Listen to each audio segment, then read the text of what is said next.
नमस्कार दोस्तों, स्वागत है आपका अपने चैनल अंसारी जॉब में। आज की लेटेस्ट जॉब में देखिए हम बात करने वाले हैं IOCL data entry operator recruitment 2022 यानी कि इंडियन ऑयल कॉरपोरेशन लिमिटेड में। देखिए दोस्तों, डाटा एंट्री का ऑपरेटर का फॉर्म आया हुआ है। देखिए टोटल नंबर ऑफ पोस्ट यहाँ देखिए आप 1535।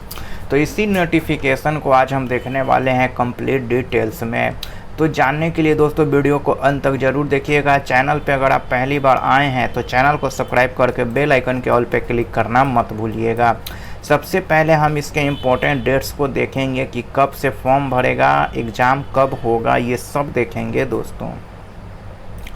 तो देखिए यहाँ पे आपको बताया जा रहा है इम्पोर्टेंट डेट्स फॉर कैंडिडेट। देखिए ऑनलाइन एप्लीकेशन स्टार्ट हो रहा है फॉर्म भरना 24/9/2022 से ये शुरू हो चुका है। और देखिए लास्ट डेट ऑनलाइन एप्लीकेशन देखिए दोस्तों 23/10/2022 यानी 23 अक्टूबर 2022। PWBD कैंडिडेट टू सबमिट प्रीसेप performance to subscribe through email. तो ये कोई फॉर्म है जो PWD वालों को सबमिटेड करना है, वो देखिए 25 अक्टूबर 2022 तक कर देना है। देखिए आपका tentative date for download admit card 1 नवंबर 2022 से 5 नवंबर 2022 के बीच आपका एडमिट कार्ड जारी हो जाएगा। Tentative date for written test देखिए दोस्तों 6 नवंबर 2022। Tentative date for publication of written test result देखिए 21/11/2022 को आपका रिजल्ट घोषित कर दिया जाएगा।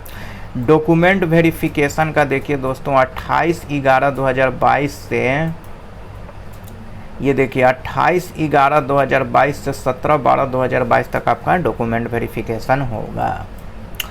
चलिए अब एप्लीकेशन फ़ी को देखते हैं। तो एप्लीकेशन फ़ी में बस एक बात समझ लीजिए कि no application fee all category candidate.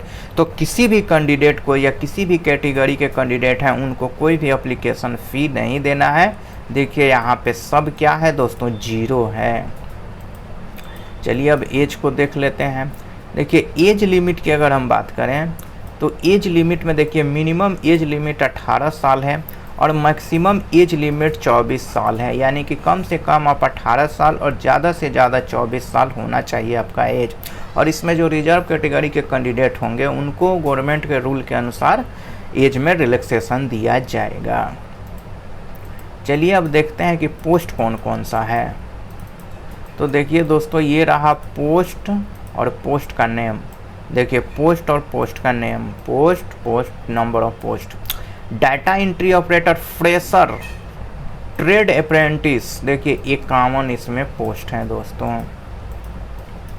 उसके बाद देखिए सेक्रेटरिएट असिस्टेंट ट्रेड अप्रेंटिस, इसमें क्या है 39 यानी कि 39। अकाउंटेंट ट्रेड अप्रेंटिस देखिए 45 यानी कि 45। फीटर ट्रेड या अप्रेंटिस इसमें क्या है 161 पोस्ट हैं। उसी तरह देखिए data entry operator skill certificate trade apprentice में क्या है 32 पोस्ट हैं। मैकेनिकल टेक्नीशियन अप्रेंटिस में देखिए 163 पोस्ट हैं। इलेक्ट्रिकल टेक्नीशियन अप्रेंटिस में देखिए यहाँ पे 198 पद हैं। तो ये तो हो गए दोस्तों। इसके बाद चलिए कुछ और भी इसमें पोस्ट हैं, देखिए ये भी अभी बाकी है। अब देखिए बॉयलर में देखिए मैकेनिकल ट्रेड अप्रेंटिस देखिए इसमें 54 पोस्ट हैं। अटेंडेंट ऑपरेटर केमिकल प्लांट देखिए इसमें 396 पोस्ट हैं। केमिकल टेक्नीशियन अप्रेंटिस इसमें देखिए 332 पद हैं। तो देखिए दोस्तों यहाँ टोटल मिला के क्या हो गया, टोटल नंबर ऑफ पोस्ट अब यहाँ आप देखिए 1535 पोस्ट हैं। तो आपने देख लिया कि किस डिपार्टमेंट में कितना पोस्ट है।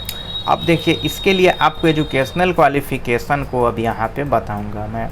तो देखिए एजुकेशनल क्वालिफ़िकेशन में अगर आप डाटा एंट्री ऑपरेटर फ्रेशर में भरना चाहते हैं तो 10+2 intermediate pass from any recognised board. तो आपको इंटर होना चाहिए, बाकी कुछ नहीं मांगा जा रहा है फ्रेशर के लिए data entry operator trade apprentice में। सेक्रेटरिएट असिस्टेंट में देखिए दोस्तों bachelor degree BA BSc BCom from any recognised university. तो आप किसी भी यूनिवर्सिटी से BA BSc और BCom कोई भी हो आपका चलेगा, आप इसमें भर सकते हैं।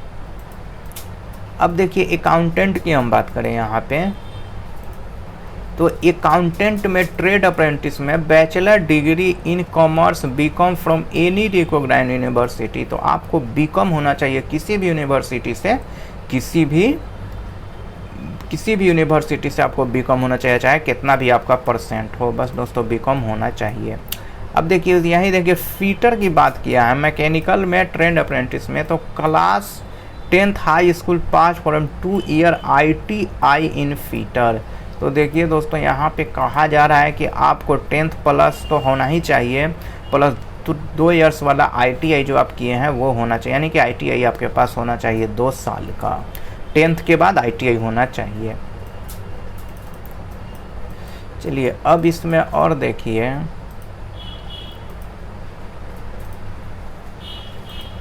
Data entry operator skill certificate trade apprentice 10+2 intermediate pass with skill certificate holder in domestic data entry operator. तो 10+2 आपका होना चाहिए और स्किल्ड सर्टिफिकेट आपके पास होना चाहिए डोमेस्टिक का। Mechanical technician apprentice diploma in mechanical engineer any recognised institute in India. तो मैकेनिकल डिप्लोमा होना चाहिए आपको मैकेनिकल इंजीनियर में, अगर आप इसके लिए भरना चाहते हैं तो। अब देखिए दोस्तों electrical technician apprentice diploma in electric engineer in any recognised institute in India. तो आपको डिप्लोमा होना चाहिए इलेक्ट्रिकल इंजीनियर में। Instrumentation diploma in instrumentation and electronic instrumentation and control engineering any recognised university in India. तो देखिए instrument में अब आपको इंस्ट्रूमेंशन के फील्ड में इंस्ट्रूमेंशन में आपको या तो डिप्लोमा होना चाहिए या इंजीनियर का कोई भी डिग्री होना चाहिए, कंट्रोल इंजीनियर। बॉयलर का देखिए यहाँ दोस्तों मैकेनिकल में भरना चाहते हैं तो bachelor degree in science BSc PCM industrial chemistry. तो देखिए दोस्तों बैचलर डिग्री होना चाहिए और साथ ही बैचलर डिग्री में आपका PCM होना चाहिए, यानी कि फिजिक्स केमिस्ट्री मैथ, ये होना चाहिए। अब देखिए अटेंडेंट ऑपरेटर, तो attendant operator bachelor degree in science BSc PCM industrial chemistry वही चाहिए दोस्तों, बैचलर डिग्री होना चाहिए साइंस से और उसमें फिजिक्स केमिस्ट्री मैथ होना चाहिए। केमिकल का देखिए diploma in chemical engineering refinery and petrochemical engineering any recognised institute in India. तो आपको केमिकल अगर आप टेक्नीशियन में भरना चाहते हैं तो आपको इंजीनियरिंग होना चाहिए केमिकल में, या रिफाइनरी पेट्रोकेमिकल में इंजीनियरिंग होना चाहिए। तो ये हो गई दोस्तों देखिए क्वालिफ़िकेशन की बात। अब एग्ज़ाम की बात देखिए, एग्ज़ाम आपका जो होगा वो MCQ होगा, यानी कम MCQ होगा और वो कंप्यूटर बेस्ड टेस्ट होगा। और एग्ज़ाम के लिए नोटिफिकेशन में कोई भी सूचना नहीं दी गई है और इसके साथ ही सब्जेक्ट भी नहीं बताया गया है किस सब्जेक्ट से क्या पूछा जाएगा और MCQ कितने मार्क्स का होगा, ये सब अभी एग्ज़ाम के बारे में कुछ नहीं बताया गया है। बस दोस्तों यही बताया गया है कि एग्ज़ाम आपका होगा MCQ बेस्ड होगा और कंप्यूटर CBT होगा, कंप्यूटर बेस्ड टेस्ट होगा। तो इतना ही नोटिफिकेशन में बताया गया है। देखिए मैं अपने से कोई भी चीज़ नहीं बताता हूँ, जो नोटिफिकेशन में होता है वही बताता हूँ। मैं अपने से क्यों बता दूँ कि इसमें मैथ, रीजनिंग, इंग्लिश, GK का सवाल पूछा जाएगा, मैं ये नहीं देखूँ। अगर उसमें दिया होगा तो ज़रूर मैं आपके लिए लेके आता हूँ शॉर्ट में करके। तो दोस्तों अगर ये वीडियो आपको अच्छा लगा है तो इस वीडियो को आप लाइक ज़रूर कर दीजिएगा और साथ ही अपने दोस्तों में भी शेयर कीजिएगा। तो मिलते हैं कल एक लेटेस्ट जॉब के साथ। जय हिंद।